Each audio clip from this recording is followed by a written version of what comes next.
Yes, hello. Oh, I don't believe we've met. It's 2009. You're playing a game from a company in Japan you've never heard of before. Something about a demon and its soul? You meet a kind bald man in the lava zone who lets you know about some treasure nearby as an act to show his friendship. This world is filled with maniacs, after all. What a nice guy. You run over to grab the item, and suddenly a giant lava monster drops down behind you, closing off your exit. That kind bald man orchestrated this? What gives? Later, he appears in the Nexus. You might not trust him, but at least he sells cheap healing grass. Water under the bridge, you suppose. Good day. You look reasonably sane. It's 2011. You're playing the next game from that studio, From Software. This time, the soul isn't of a demon, but it's dark instead. Whatever, you're just here for the dodge rolls, really. You're in this area, cloaked in darkness, nigh impossible to navigate. What a nightmare. You run into a bald man whose voice sounds really familiar. There's a fine stash of treasure right down that hole. He lets you know about some treasure in a nearby hole, but since you're friends, he's willing to split it. Something in the back of your mind is screaming not to look, but your curiosity gets the better of you. 10 seconds later, you're flat on the ground as that bald man cackles about how he'll strip your corpse of its valuables. Down an Estes and take a look around. Well, at least he wasn't lying about the treasure, and you can see now thanks to this lantern. He didn't expect you to be able to escape, though. Again, you return home and he's there selling his wares. Just who the wares are from, you decide not to worry. There's some pretty sick gear here. A hunter of beasts, are you? Glory be. It's 2015. You got your hands on a PlayStation just to try the new exclusive Bloodborne. You hear a voice in a building offer you a tonsil stone, telling you to go to a church or something? An ancient, shrouded church. Was that? Probably not. They must have just reused a voice actor.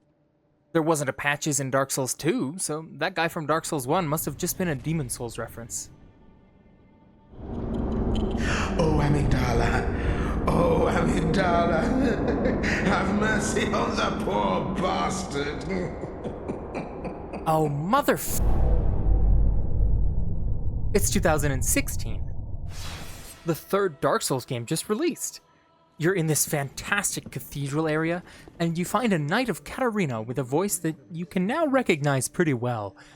It becomes especially apparent when he tells you about some treasure nearby. Track down this cathedral's store of treasure. Well, you think, you know where this is headed, but we may as well play along just to see what happens.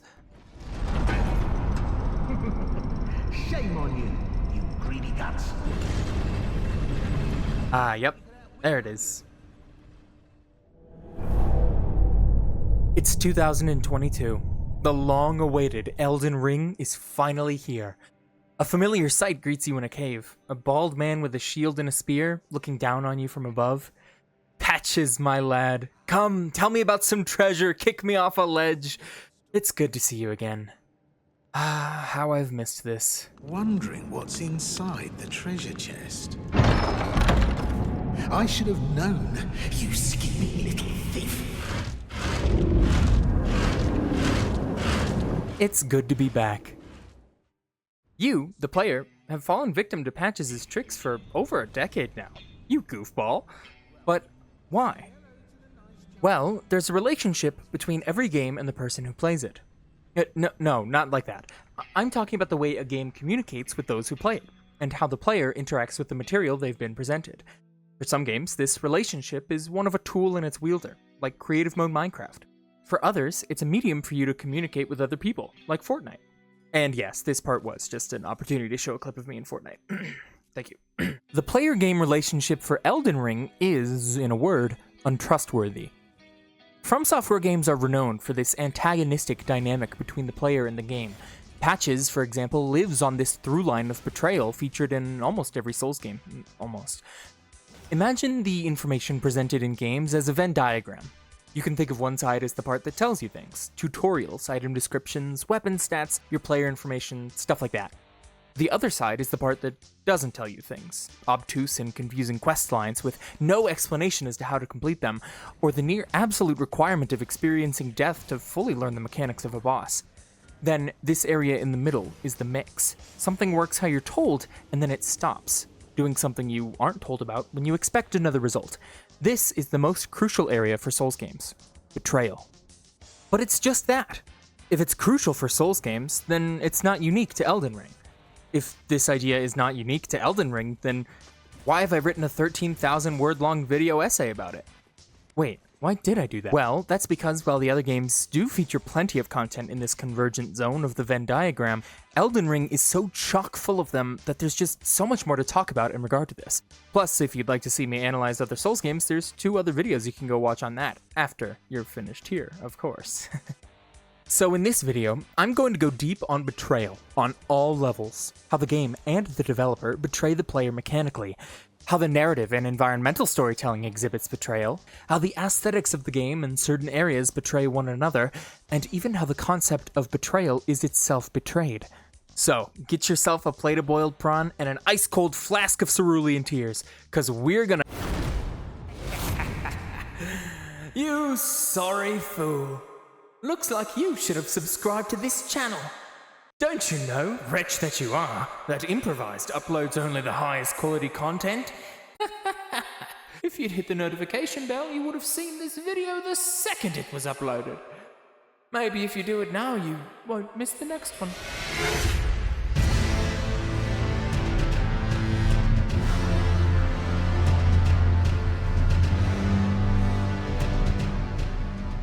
Let's begin at a fundamental level. Where does this feeling of betrayal, in all its forms, come from? We'll soon talk about how it manifests, but why does it manifest at all?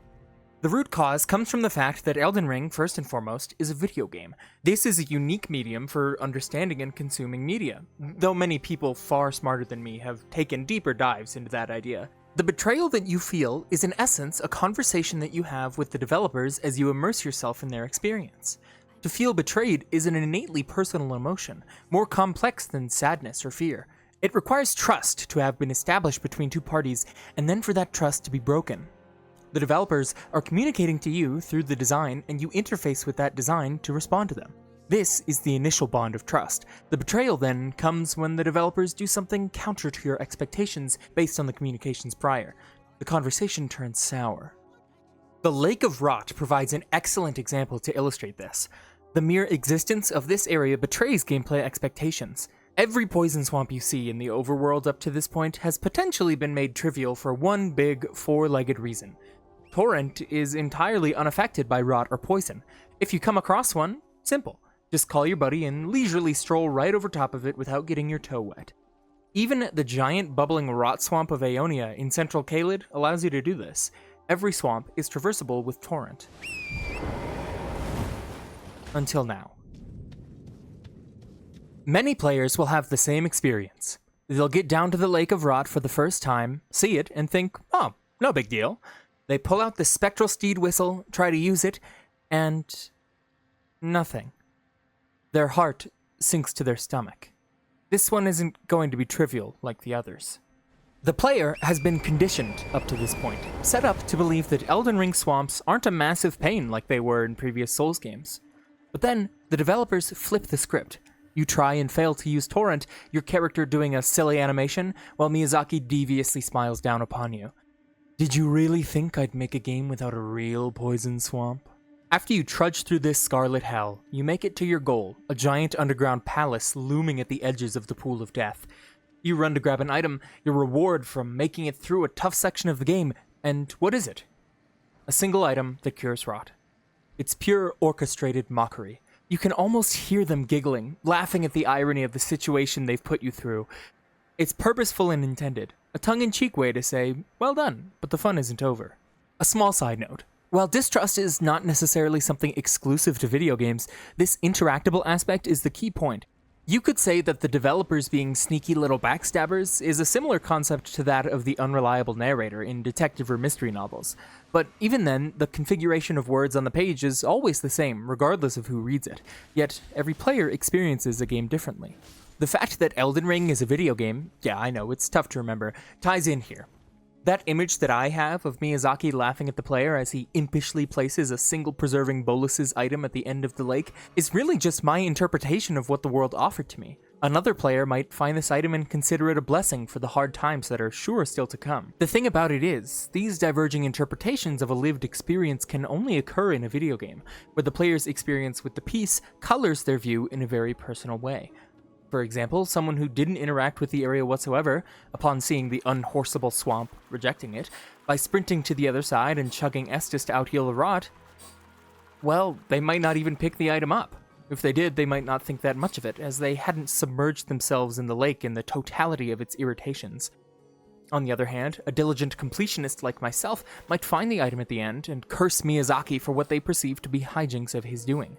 This one single item provides a lens to examine the interaction between the player, the developers, and the game itself. Different players have different reactions. Wow, what a concept.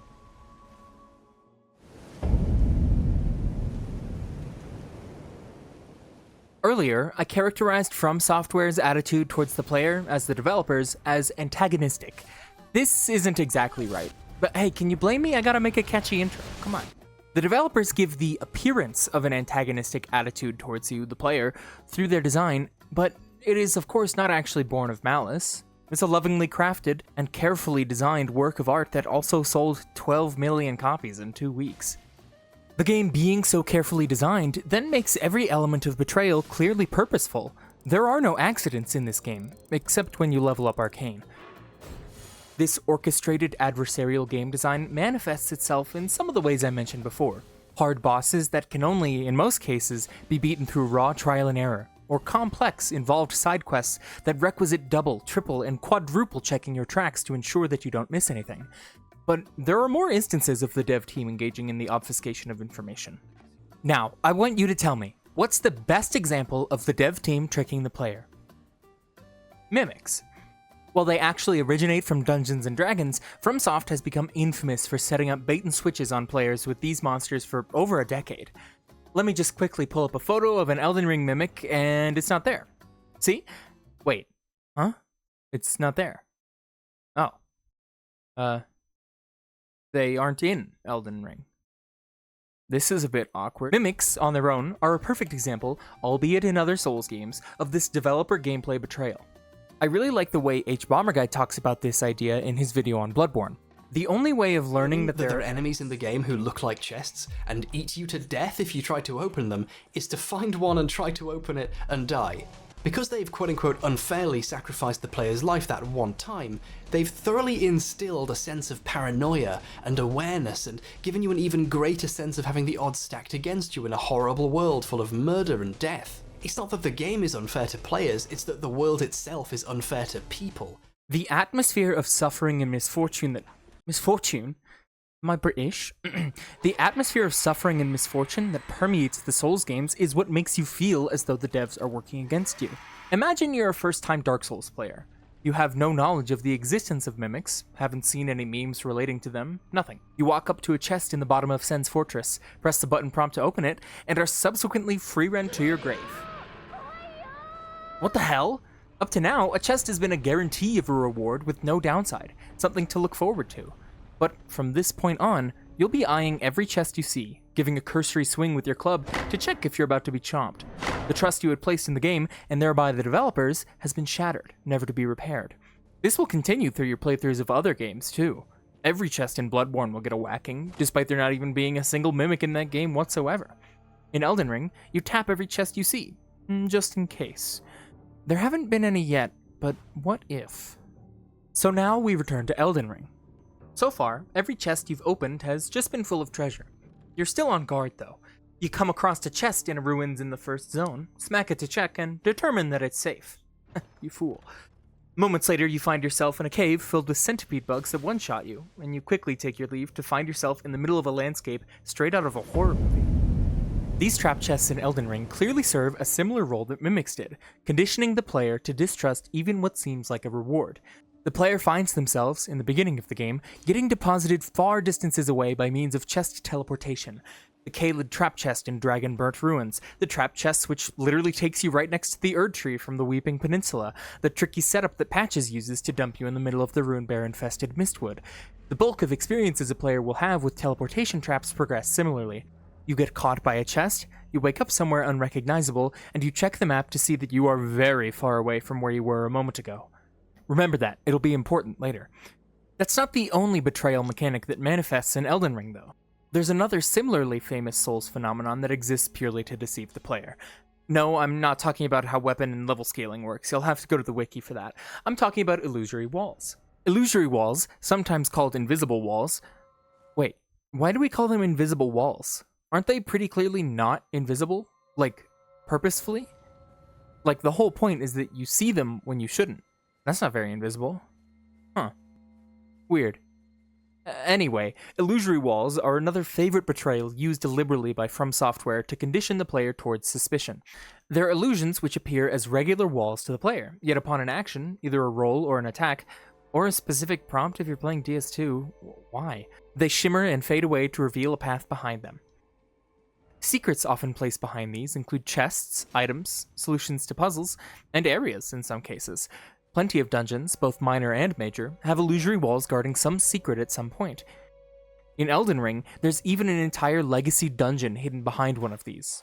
Volcano Manor. So on one level, the developers are betraying you by putting together a game, a medium people typically use to relax, which is openly and overtly hostile to you, which tricks you whenever it can. It is a reversal of your expectation to open a video game to do something that brings you joy. People often get frustrated with Souls games for the very design decisions I just mentioned. Some hate that they have to die to learn a tough enemy, yearning instead to beat it on their first try. Others despise those obscure questlines, which are often so unclear that it is nigh impossible to complete them on your own. These quests frequently require the help of a friend to brainstorm or give hints, or simply even a trip to the wiki to see what you need to do to complete them. Others still despise the illusory walls which occlude areas and items with seemingly no rhyme or reason as to their placement. If you don't play online and see messages right in front of an innocuous section of catacomb wall, there isn't really any other way for you to uncover it aside from knocking on every wall you see. If that isn't antagonistic design, I don't know what is. In addition to these specific antagonistic design choices, which incidentally are all some of the reasons I love Souls games so much, there's also a host of other factors which contribute to this feeling of the game being in direct opposition to the player. Cheap or undodgeable combos from basic enemies that will take your health bar down to nothing in the blink of an eye. A dreary, dead, and decaying world inhabited by shambling corpses and only ghosts of literate citizens capable of communication. A 99% chance that every moving thing in the game you see either intends to cause you harm, or will do so inadvertently, like an environmental hazard. I mean, even innocuous things that don't seem harmful can screw you over. A pretty and mysterious hooded lady offers you a hug in Round Table Hold, and after she embraces you in her arms, you come away with a debuff that reduces your max HP. Can't have anything in a Souls game. These elements, which I've described, all come together brick by brick to form a wall which towers before you, standing in your way. Frankly, I thoroughly enjoy the challenge of breaking through this wall, but it's not for everyone, supposedly. But why? Why do I enjoy it while others don't? A part of it surely stems from the nature of how someone plays games. I love a challenge. I mean, I push for 100% on my favorite games like Slay the Spire and Resident Evil 4 Remake, which were specifically tough, and yes, I am trying to show off. I usually set my difficulties to the highest level allowed, regardless of if I even have experience with it. Why the hell did I do that for Doom Eternal? A friend of mine, though, plays some games on easier difficulties just to be able to leisurely experience them without much stress. Part of it comes down to a difference in personality, I think. Something that really tickles my brain is that struggle, the strife, the trial and error so pivotal to the Souls experience. The reward is the challenge. To put it in the words of famous gamer Northern Lion, the juice is the squeeze. There should be a wondrous physics that you can drink that gives you a fat ass. Wrong clip. I mean, I've done an RL1 run. You don't do that sort of thing unless you like dying a lot to learn how. Souls games inherently, though, typically require a fair bit of trial and error, of seeing the "you died" screen a dozen times, before finally getting the hang of something. In discussing this, we've uncovered a disconnect that is crucial to understanding Souls games, and especially Elden Ring, when thinking about the concept of betrayal. The developers are not malevolent, as far as I'm aware, and yet the creature they have birthed is predisposed to treat the player poorly. How can we explain this? One answer might be that humans innately salivate at overcoming a challenge. Video games in general, not just Souls games, all have challenges to overcome. Levels are meant to be traversed and completed. Bosses are intended to be beaten. Like, Goombas in Mario do kill you. They're mechanically easier to beat than General Radon, but the end result is the same. They are dangerous to the player and meant to be vanquished. A game with a literally invincible boss wouldn't really appeal to anyone, would it? Games are obstacle courses for you to run through. There is joy in breaking through a wall, a feeling of personal growth and self-satisfaction that is hard to find in real life as often as our brains would like. Some people need a bigger challenge to satiate their brain's desire for self-satisfaction, like getting all the achievements in a difficult game, but that doesn't make other challenges less challenging. It's simply a matter of how the brain responds to obstacles and overcoming them, which for every person is different. So don't go around telling people that they didn't really beat Elden Ring if they didn't use a specific build or whatever. Like, it's a challenge, it's meant to be beaten. You're not impressing anybody.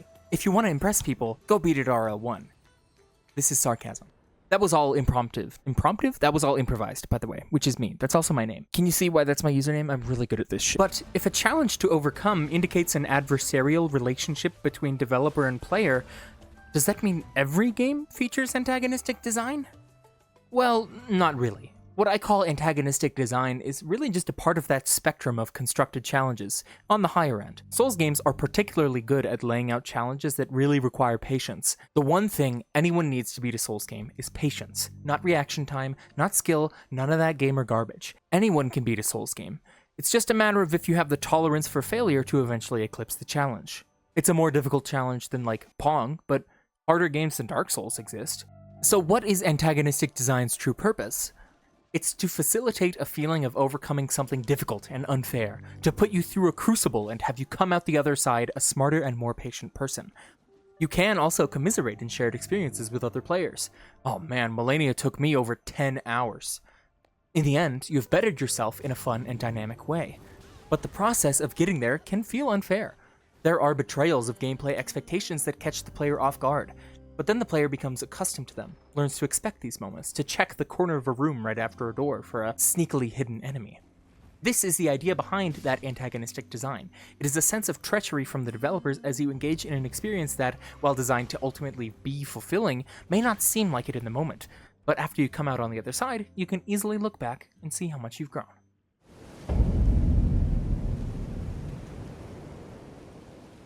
Betrayal appears as a core theme of the lore, or the history of the world, too. Morgoth himself elucidates to the player how the demigods they've encountered and perhaps vanquished were, well, willful traitors. All. The Shardbearers, in their lust for power, have betrayed the Erdtree and forsaken the Golden Order in search of that power, as explained by the opening cutscene. Was shattered, Marika's offspring, demigods all. Claimed the shards, the mad taint of their newfound strength. Triggered the shattering. The Elden Ring was shattered, the supposed god of this world disappeared, and the demigods scrambled to claim the pieces. The mad taint of that power they sought led to a war between them, as none could trust another. From the very first moment you start the game, you are primed to expect betrayal. The driving characters of this world are untrustworthy and selfish. But it's not just the past of the lands between that is rife with betrayal. The future is similarly fraught with it. To explain, I'm gonna jump back to Dark Souls 1 again. Do you remember those freaky snake guys with the ears and the chompy teeth? Like a hamburger? No. They are the primordial serpents of the world which Lordran inhabits. At some point in the game, you are presented with a choice, to follow Kingseeker Frampt or to follow Darkstalker Koth. Frampt, like his name, seeks a king to take Lord Gwyn's place. Koth, in turn, wishes to end the Age of Fire begun by Gwyn and to begin a new age. Their existence imposes a duality upon the player, one that the player must by necessity engage with to complete the game. Do you link the fire, or do you let it fade? These are the paths presented to you through the primordial serpents. You must participate in the dichotomy the developers have created. Pedantic side note, there is a conversation to be had about rejecting the premise entirely and not completing the game, living indefinitely without choosing. But that in itself is also choosing to let the status quo remain, so is it really its own choice? Who knows? Wow, what a cool thought experiment, but keep watching, I'll talk about this later, okay? Another aside, in theater, that's when a character breaks away from the story to speak directly to the audience. The video game medium, and the nature of how time is experienced in it, carries with it a caveat. In Baldur's Gate, you could quick save, kill a bunch of NPCs just to see what would happen, and then quick load. You, the player, aren't actually forced to make a choice. Rather, your character is the one who walks down a singular world line, from their perspective. However, this conversation is less relevant for Souls games, which generally feature some tough autosaves. If you accidentally kill a random NPC, the game saves that instantly. The player and the character are forced to be in sync and experience the same world line. The only way around it would be to copy out your SL2 file from the saves directory before a decision, see what happens, then quit the game and splice the file back in. Or you could use the save organizer. That's what we do for speedrunning to quickly load a save state right before a boss fog wall to practice it or something. But this isn't really easily accessible to the casual player, and thus the video game convention of quick loading to get a do-over doesn't apply. It is worth mentioning though simply to outline the differences between the character and the player. I am not my character, much as I wish I was. Anyway, back to this duality. In Dark Souls 1, you choose between linking or forsaking the first flame. This sort of duality appears in every Souls game, albeit through gross oversimplification. I'm gonna spoil the endings of basically every Souls game, so if you don't want to see that, skip to the time on the screen. In Dark Souls 2, the player is given the option to ascend to the Throne of Want, or if you've beaten Vendrick, and also talked to Aldia like a lot, you can reject the cycle and just walk away. In Bloodborne, do you leave the Hunter's Dream, or continue within it and take the place of the power before you, whether that be Gehrman or Flora, the Moon Presence? In Dark Souls 3, do you link the fire once more and force this tired world through another cycle, or end it, either via usurpation or snuffing the flame out? In Sekiro, do you perform Immortal Severance, or not? Ultimately, From Software presents the player time and time again with the same simple choice. Do you subscribe to the status quo, or do you reject it? Elden Ring is no different. Do you accept the status quo of the world and become the next Elden Lord, akin to linking the flame? Or do you reject it, establishing a new age of frenzy, of stars, of the golden... I don't know, I haven't beaten the game for every ending, I'm sorry. This duality is presented through two figures, much as it is in Dark Souls. The 2 and 3 fingers are reminiscent of Frampt and Koth, both imposing a choice and a destiny for the world upon the player. The fingers have less teeth, though. Thank God. This choice, and the way I've framed it thus far, seem to leave the decision of whether or not to eradicate the status quo to the player. But this isn't actually correct. You've fallen for another one of my classic tricks. You fool. You may remember a crucial part of late-game Elden Ring. After you beat Morgott and are blocked from entry into the Erdtree, you're given a new quest to reach the Giant's Forge to gather flame which can set the Erdtree alight. Then, I can set the Erdtree aflame. Burning the sacred symbol of the lands between, Melina explains, is a necessity to remove the thorns which guard the entrance. In other words, treachery is a requirement to beat the game. To get to Farum Azula and is it Farum Azula? Farum Azula? To get there, and ultimately inside the tree itself, you must commit the cardinal sin, as multiple characters call it. A cardinal sin. You are not given a choice whether to betray the world or not, as in other Souls games. Treason becomes a crucial part of the game's proximate story. The game bookends the story with this theme, opening, as we saw, with the betrayal of the demigods, and ending with yours. The road of destined death.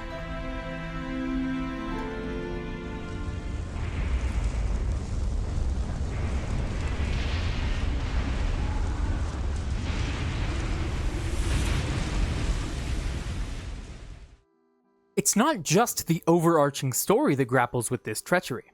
Individual quest lines often center around this very idea too. You first meet Ranni and her servants or companions after going through Caria Manor. Look, I'm not gonna make a joke about the hands, okay? Those are super trite and overplayed. Anyway, getting through here requires some help. You may need a hand...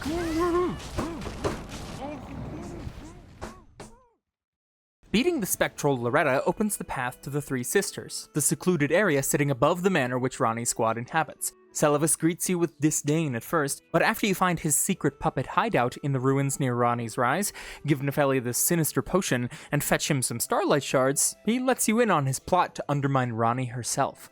Progressing his quest solely focuses on this intrigue. And ensure she drinks it. If you should follow his instructions to completion, it even erases Ranni, Blythe, and Iji from your game. The game frames this option as the bad choice, through the untrustworthiness and sliminess of Seluvis, contrasted with the friendliness of those he seeks to destroy. But regardless of which party you side with, you engage in betrayal.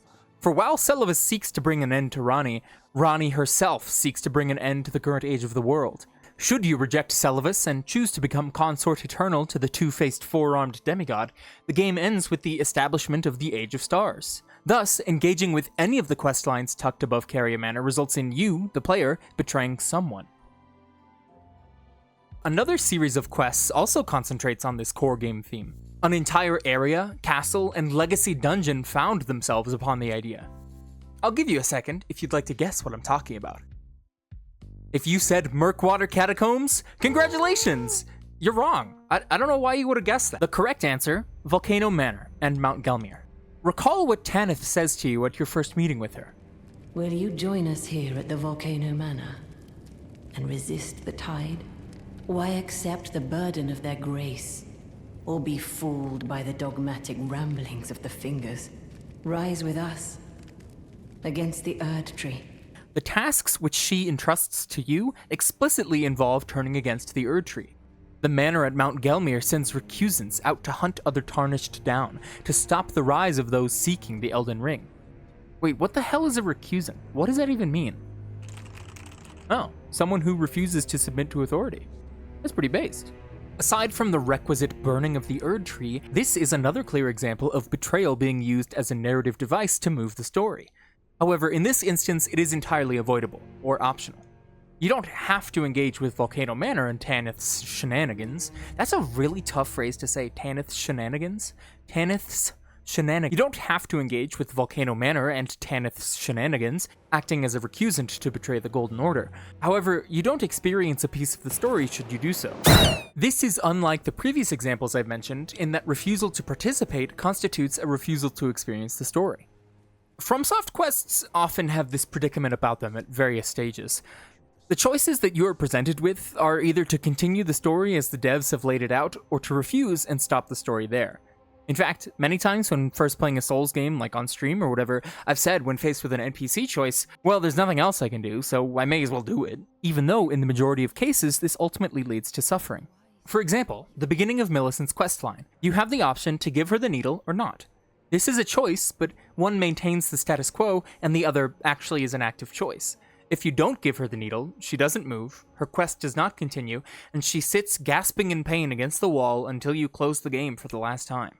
Or your choice to give Topes the Glintstone key, allowing him access into Rea Lucaria. If you should give it to him, he makes his way inside, and when next you see him, he's slumped over dead on a desk. Should you hold on to the key, he simply languishes in his sorrow for eternity. The choices aren't choosing between paths, but rather choosing to continue along the one path or not. Topes' questline ultimately culminates in sorrow. Many other questlines end similarly, but in a mixture of treachery and sorrow in tandem. The conclusions of these quests heavily contribute to the atmosphere of untrustworthiness that permeates the game. Betrayal becomes more than an overarching theme of the story or cutscenes, but a narrative experience which players go through themselves multiple times. The concept manifests on all levels. The most iconic example of an NPC or character betrayal is, of course, Patches, as I talked about at the beginning of this video. Patches is a living allegory for the way the developers treat the player. He relishes in lulling you into a false sense of security, pulling the rug out from underneath you at the last moment. Patches isn't the only one betraying the player, though.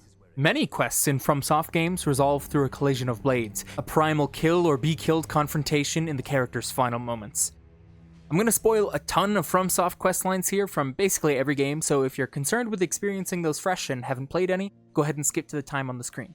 In Dark Souls 1, if you didn't have someone guiding you on exactly what to do to follow Solaire's quest, Solaire ends up going hollow and you must slay him. The path to saving him is somewhat obscure, but if you're dedicated to my favorite character, then it might be possible. Otherwise, the second you step foot in the Izalith ruins, he's toast, and fate dictates that you must cross swords.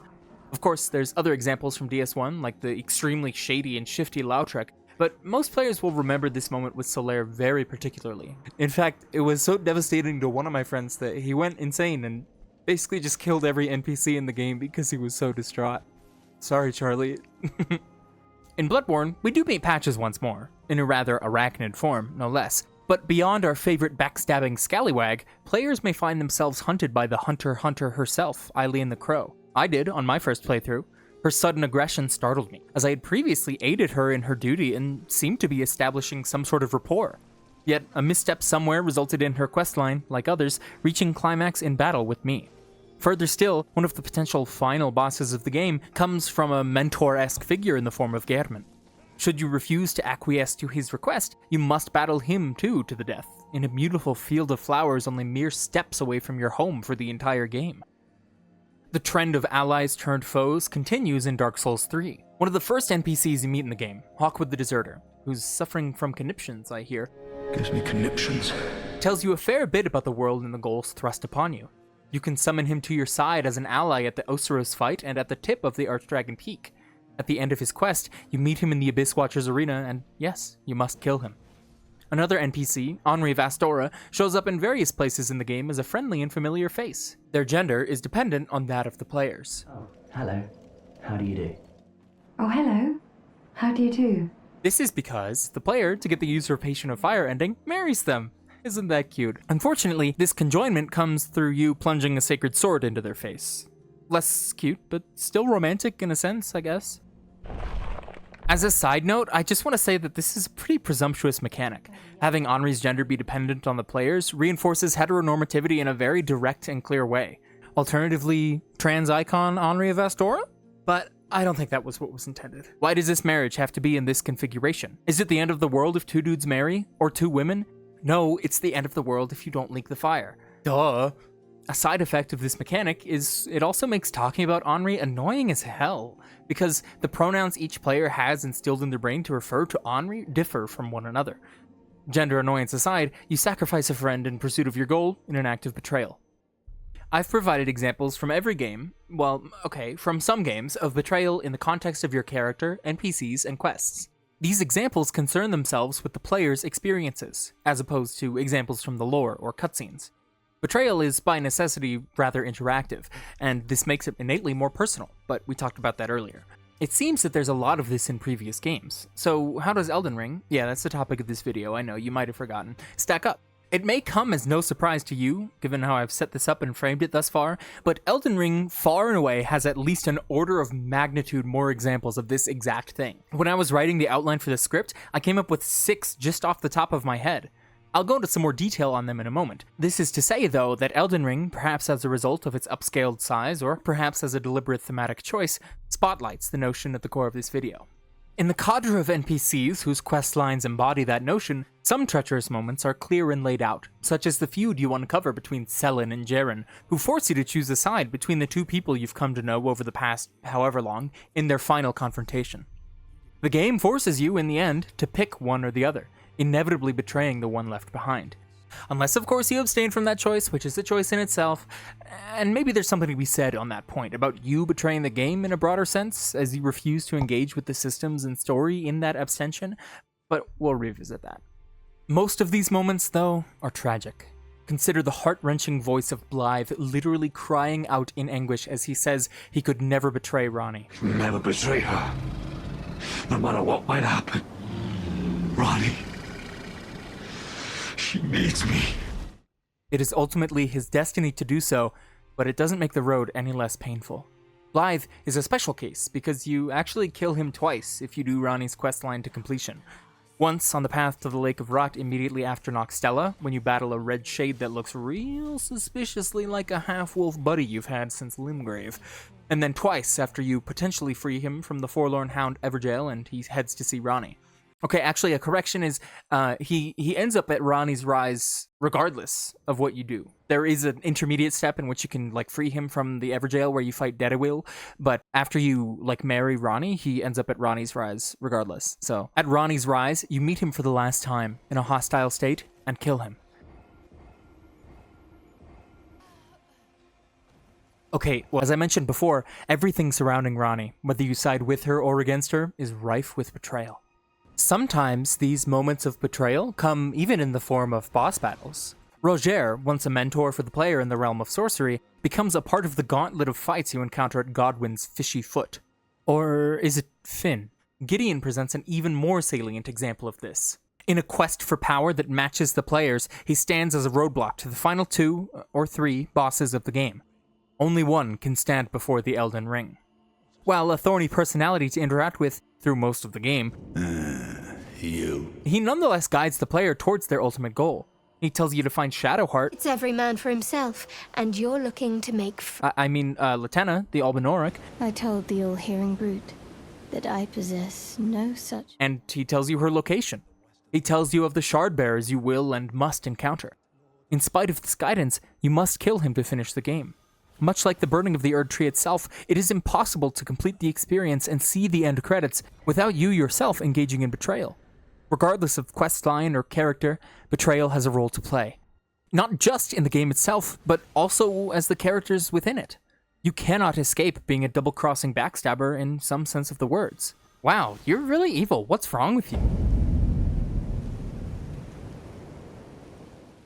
I want you to listen to the following 2 tracks. Really pay attention to the emotions you feel when listening. Tell me which one inspires disgust and fear. Which one is more distressing? Here.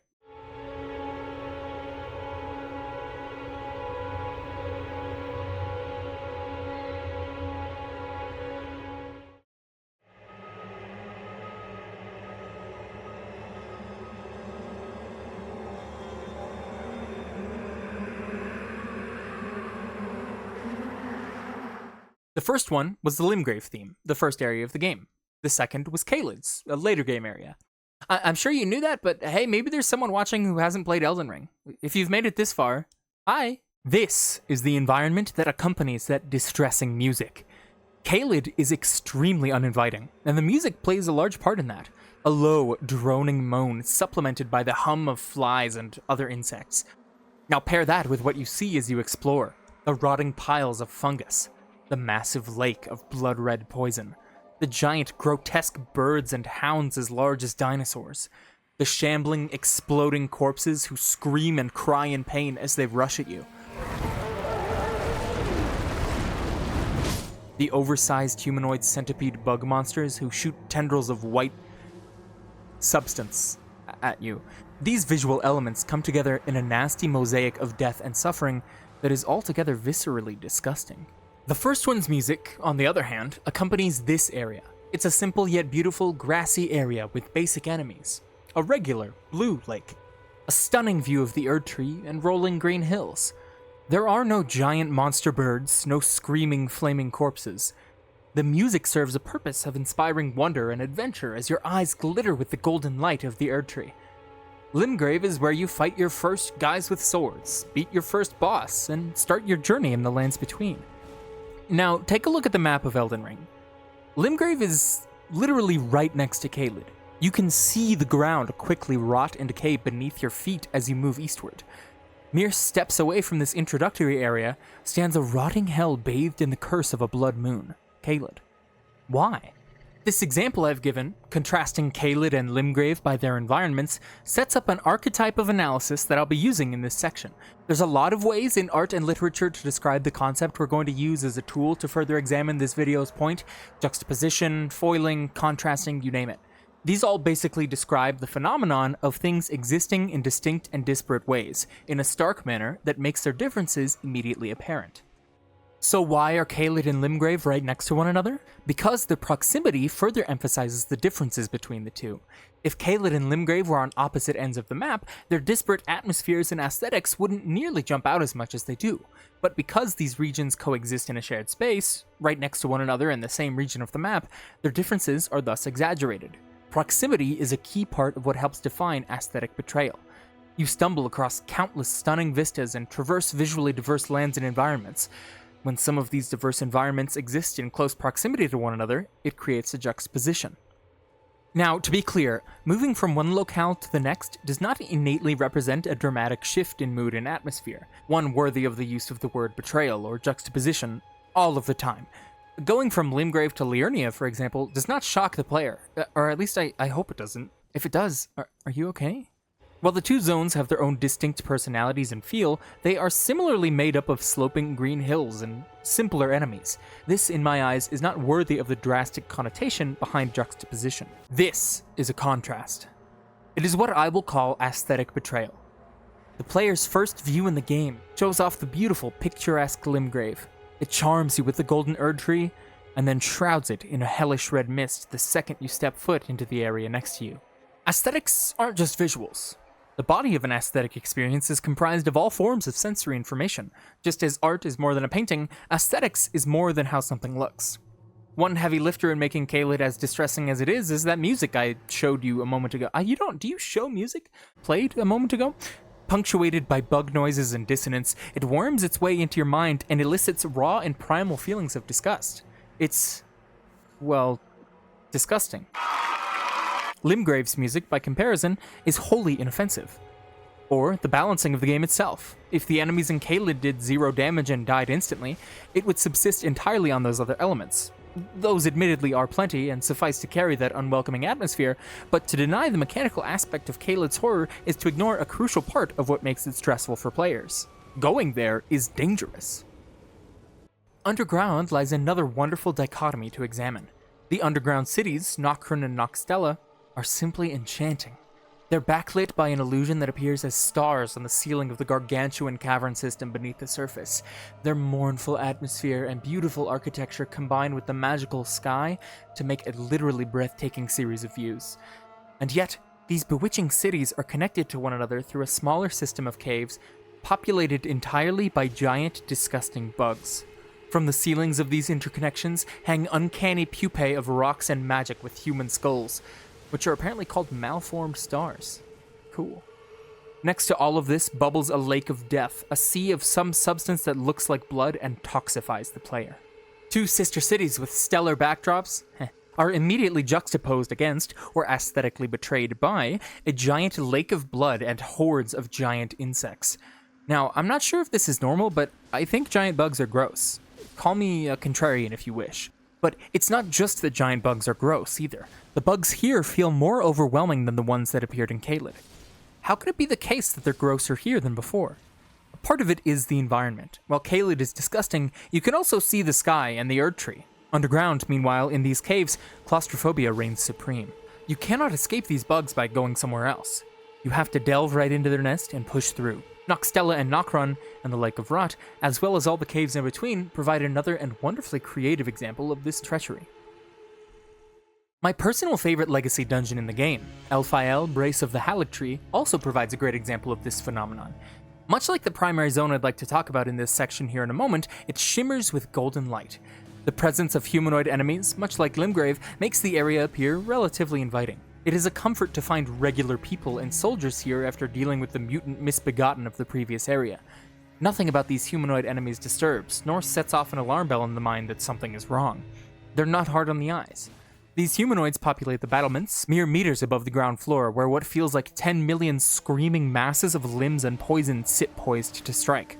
These revenants are wrong, their flailing limbs writhing in pain, their movement mirroring that of insects. They look like something the brain knows, but that has been twisted. Further still, immediately beyond the first gate, you find a mini lake of rot and an ulcerated tree spirit. Though they do have a lot of nice flowers. Nearer to the bottom, more of the bug things that everyone loves so much guard the path to Melania's arena. One continual signifier of this aesthetic betrayal in all the examples I've provided thus far shows up as scarlet rot. Deconstructing the term, scarlet obviously denotes the deep red color. Rot, secondarily, is to decay, to slowly die at the hands of microorganisms and decompose. In Souls games, there's typically two types of poison. The first, usually simply called poison, slowly eats away at the player's health. Think Farron Swamp, or the bottom of Blighttown, or the poison that Bloodstarved Beast gives you. The second and nastier variety is usually denoted by some other thing related to poison, like toxic. Or I think it's in Bloodborne it's called fast poison. Think the Blowdart fellows from the top of Blighttown, or the swamp in the profaned capital. It features a louder and more anxiety-inducing noise as well. The toxic effect chips away at your health much faster, and is far deadlier. It is noteworthy then that FromSoft chose a much more visceral and nauseating term for the toxic effect, scarlet rot, in Elden Ring. The deadlier poison effect being labeled a kind of rot elicits a stronger instinctual reaction in the player. Thoughts of decomposition, death, decay, and biological horror come to the forefront of the mind. This is also reflected in the Japanese translation for the term. Or is the English the translation? Akai Fuhai means something along the lines of crimson decay. Akai simply denotes the color, and Fuhai translates to putrefaction or decay. It's made up of the kanji for rot and failure/defeat. So these associations of death, decay, biological decomposition, and putrefaction exist in both the original and the translated versions, whichever is which, okay? It's not simply a quirk of translation, but a deliberate term with specific connotations. Wherever scarlet rot is placed, nearby environments are thus elevated by method of comparison. Nearby locales become far more idyllic when placed next to a mass of literal death and corrosion. But there's an even more ripe example of disparity to be found, and one that doesn't even involve scarlet rot. The second golden glittering zone I alluded to earlier, Lanedell, exists beneath the towering Erdtree as what you initially presume to be your ultimate goal. Reaching the glorious tree is a momentous occasion, matched only by the splendor of the city which surrounds its trunk. I remember literally having my breath taken away the first time I actually got to get a good look at the Erdtree itself, so much bigger than I had even expected. The majestic, giant, dead dragon somehow pales in comparison to it. Together, they establish the atmosphere and wonder of Lanedell. Odd creatures cloaked in robes of white wield golden trumpets and blow bubbles into the sky. Pure gold lines the roofs of the houses along the streets. To say that the visual language of Lanedell communicates majesty is an understatement.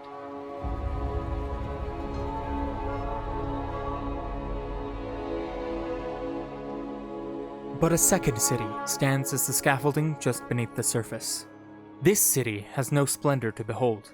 There is no hint of majesty in this place, no possibility of nobility or beauty. A literal shunning ground made up of a maze of sewer pipes and waste from above. It is dirty. The creatures that populate this place are grotesque humanoids with countless deformations lining their bodies. Horns grow from every inch of their skin in unpredictable and painful ways. Compared to the withered beauty of the city above, the subterranean shunning grounds is simply disgusting. Aesthetic betrayal manifests in a brutal and unfair way in this zone. On a topographical level, this dichotomy establishes a hierarchy immediately. The beautiful Golden City is above, next to the blessed Erdtree, while the shunning grounds form the network upon which it stands. Two classes are thus stratified, those with in Lanedell and those without, below.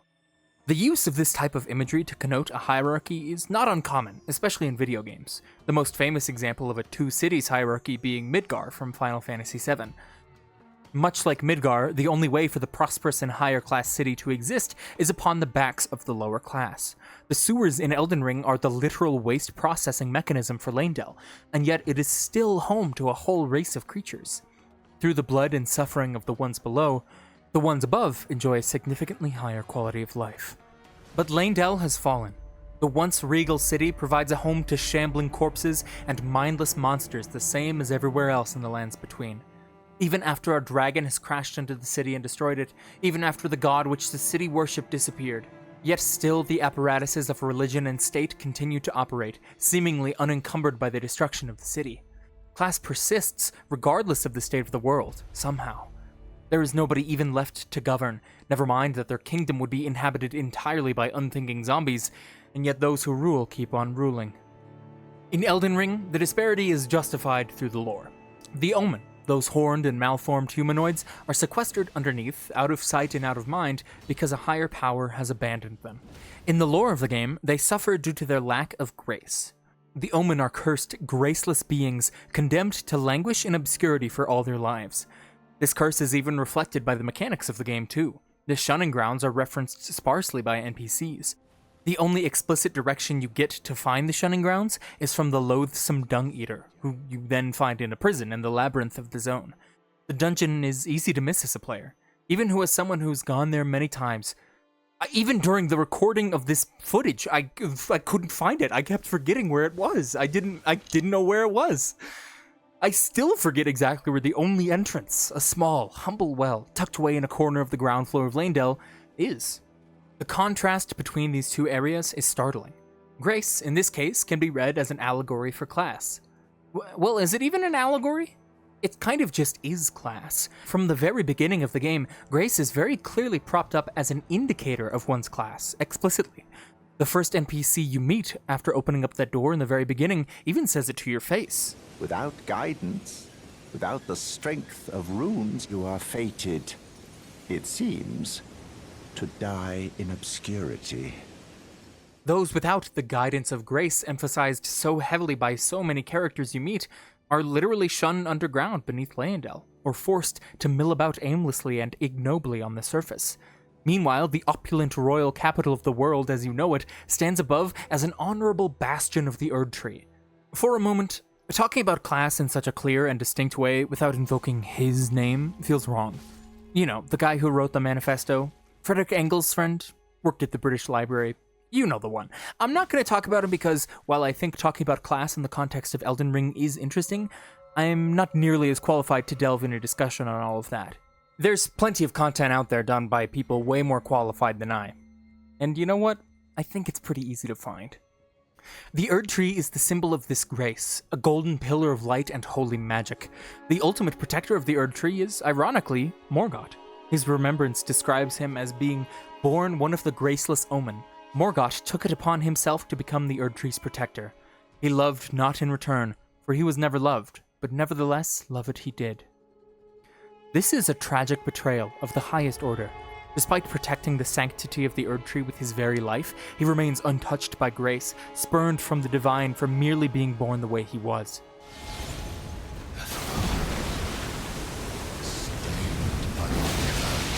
Nevertheless, he devotes himself fully to his cause. Thematically, Morgott is a paradoxical betrayal of himself. Despite being of a cursed bloodline, he makes use of Erdtree magic and stakes his life upon protecting its source. While a lot of people in the game are the have-nots when it comes to grace, you, the player, are a part of the haves! Yippee! An important plot point is that you still see grace. You're still guided by it and worthy of the title of Elden Lord. This comes up in your first interactions with many NPCs. Your class as Tarnished, exiled though you may have been, sets you apart from the other inhabitants of the lands between. One of my favorite characters makes an explicit mention of it. After you finish the initial retrieval of Raya's pendant, you can talk to Big Boggart as a regular guy. When you choose to talk to him, he talks about his own lack of grace, then summarizes it all. You're tarnished too, ain't you? Can you see it then? The guidance of grace, I mean. I can't see it at all no more. Makes no bloody sense anyway. Why some no-name shithead like me should get called to the lands between.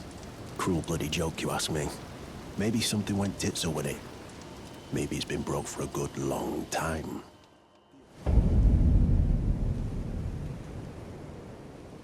So far, I've talked about gameplay betrayal, narrative betrayal, and aesthetic betrayal. There's one more level of betrayal we can unpack, or at least that I want to unpack.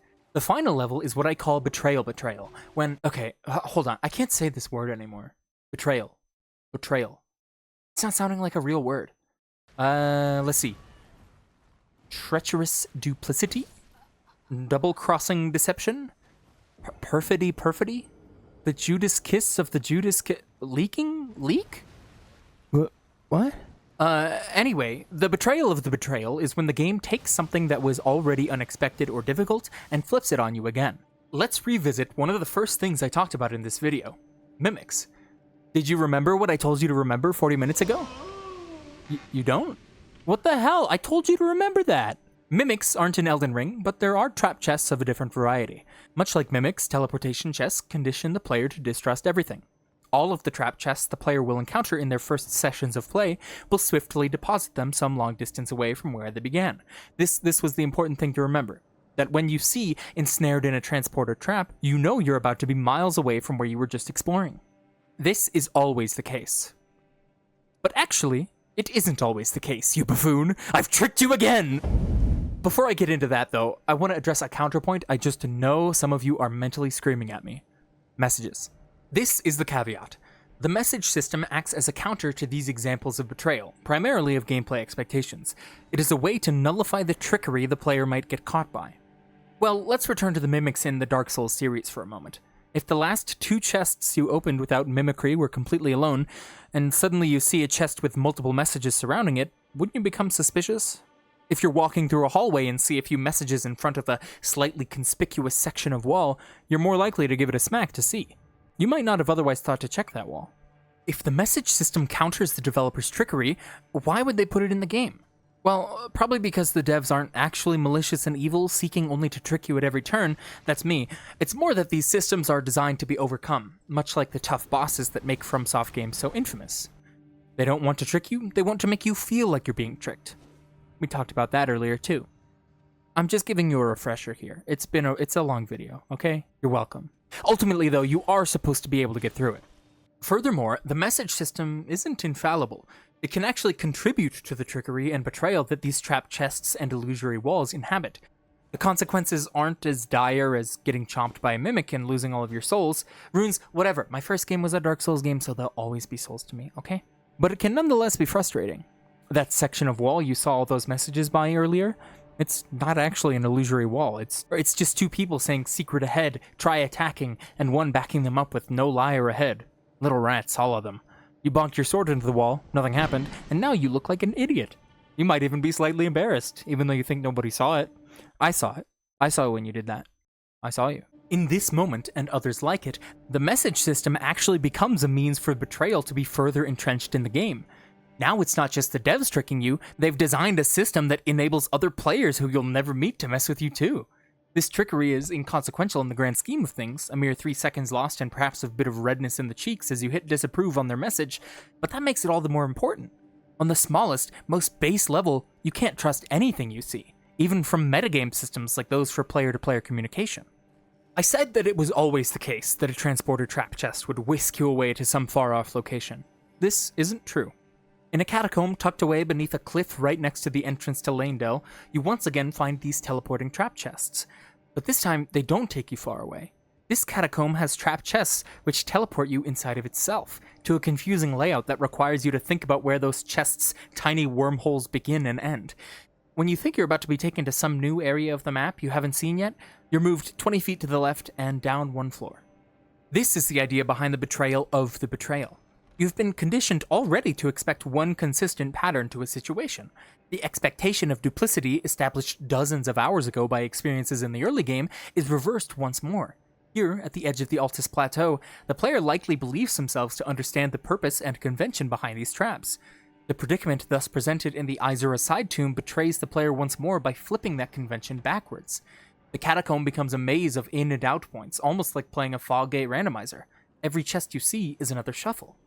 The other prominent example of Souls gameplay betrayal that I so cleverly laid out in the beginning of the video, illusory walls, don't follow this pattern. Illusory walls are always simply an entrance to another area or secret of some kind. There are no examples of illusory walls being placed behind illusory walls. Not one. Hey, stop looking at the Road's End catacombs. I'm talking. Hey, no, stop! Much like the transportation trick, one catacomb flips the illusory wall convention on its head. Well, multiple do, but I'm talking about the Road's End catacombs. On the western edge of Liurnia, it has multiple instances of illusory walls being placed directly behind other illusory walls. Just like the trap chest situation, this is an example of the developers slowly orchestrating a phenomenon that conditions the player towards a behavior, only to twist that convention once the player feels comfortable in their understanding of it.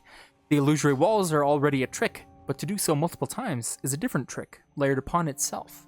For the last example of the double betrayal in this section, I want to talk about one of my favorite catacombs in the game. It can't be undermined by the message system, and the only way to get through it is to muscle it out and think. You might even need to draw a map. The Lanedale catacombs, found in a corner of the subterranean shunning grounds, seems at first like a normal catacomb, but you go through one section and come upon what looks like the first room. You keep going and the same thing happens, again. You wander around this maze for 30 minutes getting lost. This catacomb is devious. It's actually just 3 copies of the exact same layout on top of one another, just to mess with you. After the first loop, you might think you understand the gimmick, that it's just the same layout twice. How silly, FromSoft. Nope, think again, bucko. Time for another round. It's just so silly and tricky, despite it being a minor example. I love how it was done. Like, look at this map. It's ridiculous.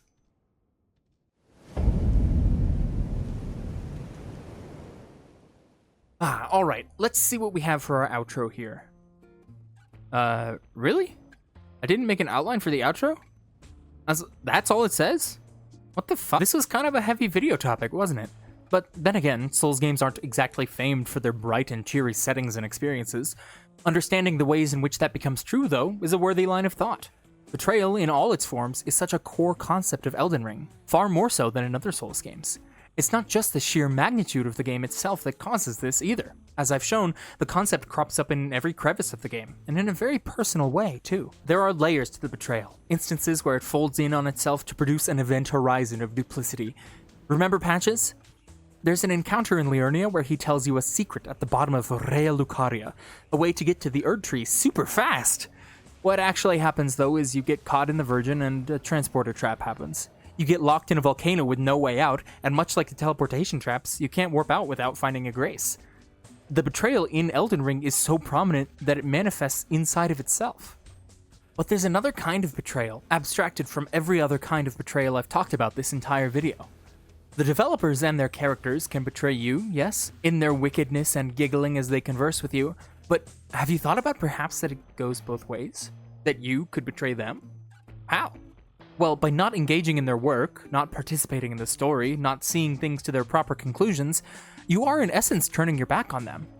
It's also important to note, though, that this reversal only applies to conscious choices that you make as a player, like abstaining from making a choice that might kill an NPC or refusing to continue their questline.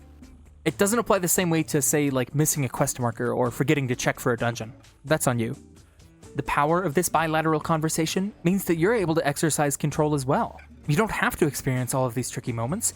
You can ignore every chest you see. You can resolve to never smack a wall and appear a fool.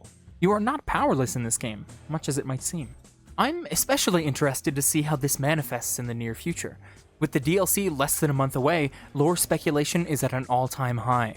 What is the Shadow of the Erdtree? Why is Miquella in this shadowy land?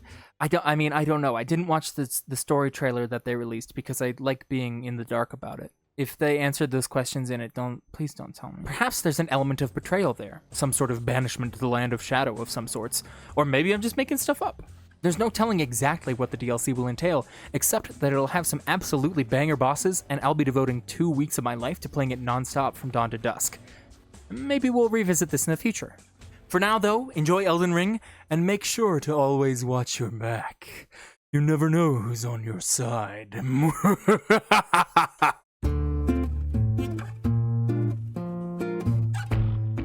Hey! Thanks so much for watching.